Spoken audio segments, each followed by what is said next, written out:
Hi, I'm Amy Aoday from the Reconnected Self, and I've switched off a lifetime of chronic illness in me, including 5 autoimmune conditions. And I'm here to show you today one of the techniques I use for releasing the feelings of disappointment and loss in the body. Now, this is not a technique that you can use for anything deeply traumatic. This should never be used for something like the loss of a baby. Anything deeply traumatic, you really need to be doing that with someone else.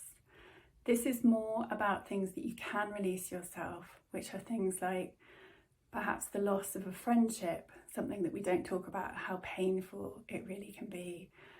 Maybe a friend that's moved away and you haven't really acknowledged that there's some grief there, there's some loss there. Maybe it's the loss of a job that you wanted. Maybe it's just the loss of some goal in your life you haven't achieved. The best thing to do is to sit down and make a list of all the times you can think of where you have had some disappointment in your life, some feelings of loss.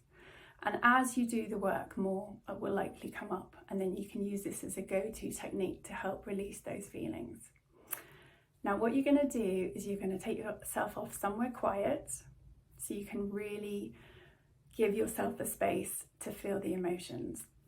And you're going to be working on your hand. So if you're right-handed, I suggest using your right hand to work on your left hand. And you're going to be taking the episode and using the present tense and just describing the feelings as if they're happening right now. And so let's take the example of maybe a friend that's moved away. And you'll work on each finger, just your 4 fingers, not your thumb, and you're just going to pull your fingers as you're speaking.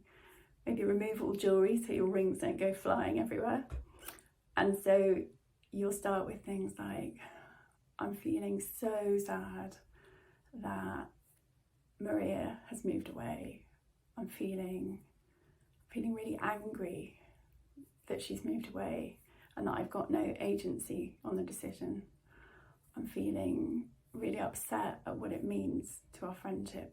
I'm feeling really sad at how diminished our friendship is. I'm really sad at the thought that she won't be there for me as much. I'm really sad at not being able to connect with her as much.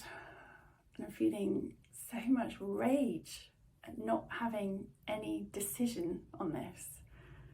And feeling betrayed by her that she's left, and feeling rejected that she's left, and feeling confused as to why she's leaving. I don't understand why it is that she needs to leave, why she needs to move away, and feeling judged that I want to stay when she wants to leave. And just go through everything you can think of that is around that feeling of loss. So this technique can be used for any situation of loss or disappointment, and just try and capture every single negative emotion: confusion, loss, feelings of rejection, anger, sadness, grief at the loss of a friendship, grief at the loss of a dream. And you may start actually really feeling them as you're saying them. It really might bubble up. You might start to cry. All of that is normal. It's also normal not to feel anything. It doesn't mean it's not working. Just go through all the episodes you can. You'll only need to do them once if you do them really thoroughly, and know that that will be helping release that emotional burden that you're carrying inside of you. If you want any more information on my techniques, you can look through my Instagram. I've got lots of videos there, and I've got lots of information on my website as well.